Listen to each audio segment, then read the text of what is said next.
진정한 처세란? 인간 처세술은 사람들이 상황에 맞게 자신의 행동을 조절하고 타인과의 관계를 원활하게 유지하기 위한 기술입니다.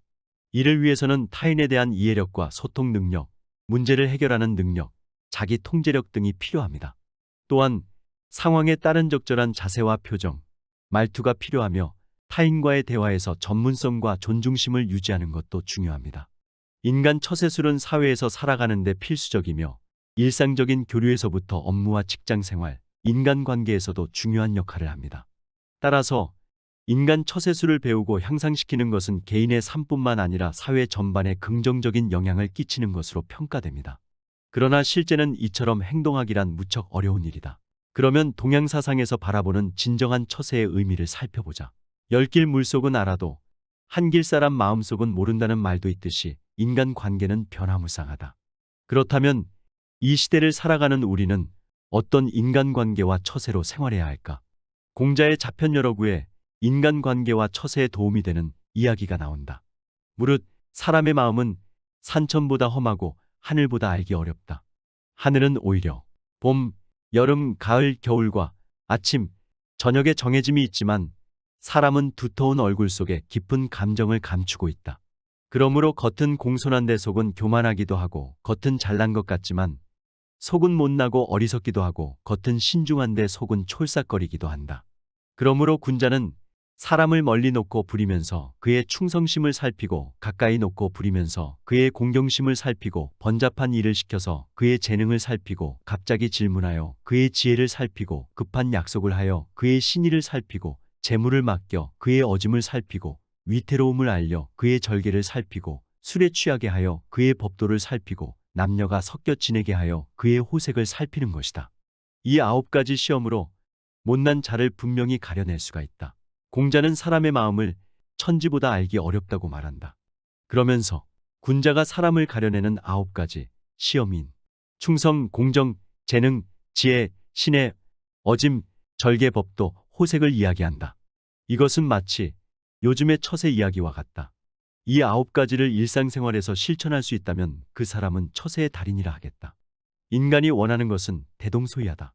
어떤 사람이든 이 9가지 방법을 어떤 형태로든 자신의 생활에 이용한다. 그것이 남을 시험하는 용도든 자신이 실천하는 용도든 말이다. 9가지 처세 방법에 통달하면 그는 세상을 살아가는데 어떤 걸림돌도 없을 것 같다. 그러나 이것은 돌을 닦는 자에게는 해당하지 않는 사항이다. 수도하는 사람은 사람을 시험하지 않는다. 이 9가지 방법은 공자가 말한 것으로 인의에 크게 치우친 방법이다. 인, 의, 예, 지, 신이라는 울타리에 거하는 방법을 말하는 것으로 도가사상의 도와 덕과 무효하는 차이가 있는 것이다. 고요함은 거울과 같으며 그 반응은 창출하여 아무것도 없는 것 같다. 함께하는 자는 화합하지만 얻으려 하는 자는 잃게 된다. 그러하니 남보다 앞서려 하지 않고 항상 남을 따른다. 고대 중국의 철학자인 노자는 이렇게 말한다. 자신이 강한 것을 알면서도 약한 입장을 지키면 계곡에 물이 모이듯 천하의 사람들이 몰려든다. 자신이 결백한 것을 알면서도 욕된 입장을 지키면 계곡에 물이 흐르듯 천하의 사람들이 따른다. 사람들은 모두 앞서려고 하는데 나는 홀로 뒤에 서려고 한다. 이것을 일러 천하의 치욕을 감수한다라고 말한다. 사람들은 모두 실을 취하는데 나는 홀로 허를 취한다. 몸소 행함이 느리지만 손상되지 않으며 무의하여 사람들의 교묘함을 비웃는다. 사람들은 모두 복을 구하지만 나는 홀로 온전함을 따르며 이것을 일러 진실로 재앙을 면한다라고 말한다. 깊은 것을 근본으로 삼고 검약을 밑바탕으로 삼는다. 이것을 일러 단단하면 부서지고 예리하면 꺾인다라고 말한다. 항상 모든 것을 관대히 용서하고 남을 깎아내리지 않는다. 이 정도면 가히 극진함에 이르렀다 할 것이다. 공자의 이야기와 차원이 다르다.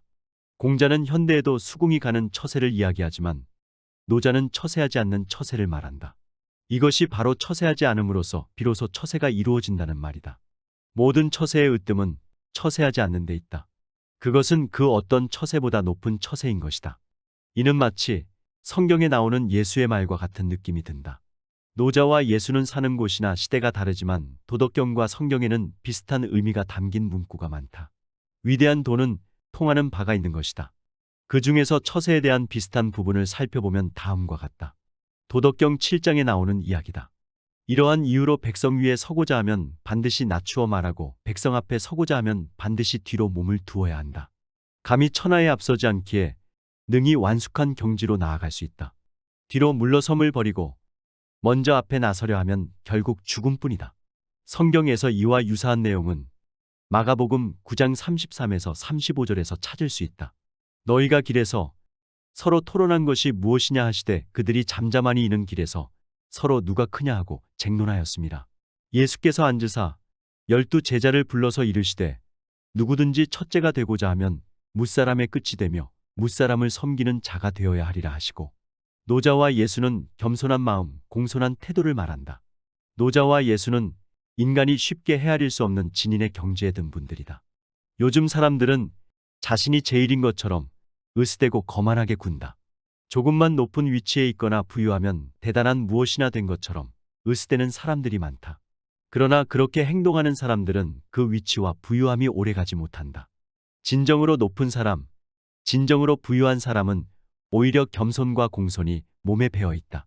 시공을 초월한 진정한 처세법. 무엇인가 재고 따지고 속으로 헤아리는 것은 오히려 아무것도 하지 않음보다 못하다. 이것은 진정한 처세의 방법이 아니다. 이 모든 것을 뛰어넘는 것은 처세하지 않는 처세다.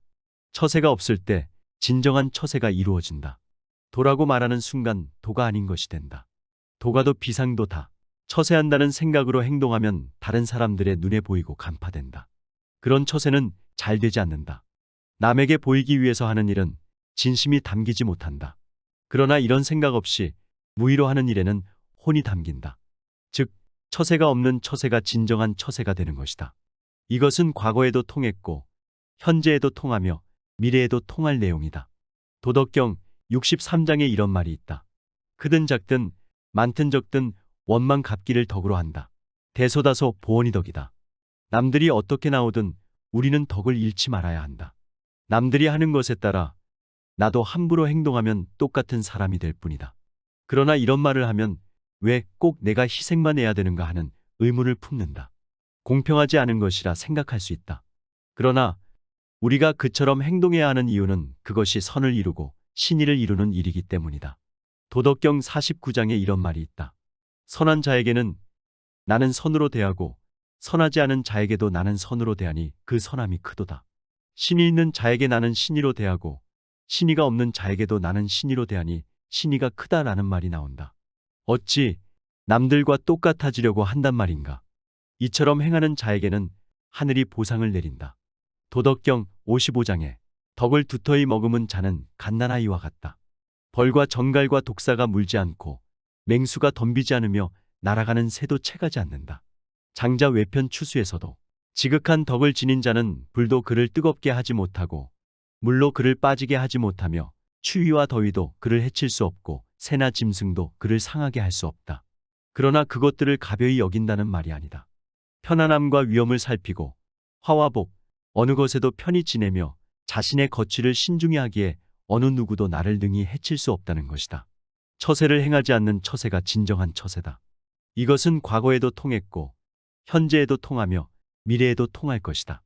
교묘한 처세를 해서 무의미한 인간관계를 달성하려는 마음을 버리자. 그때서야 비로소 진정한 처세와 원만한 인간관계가 이루어진다.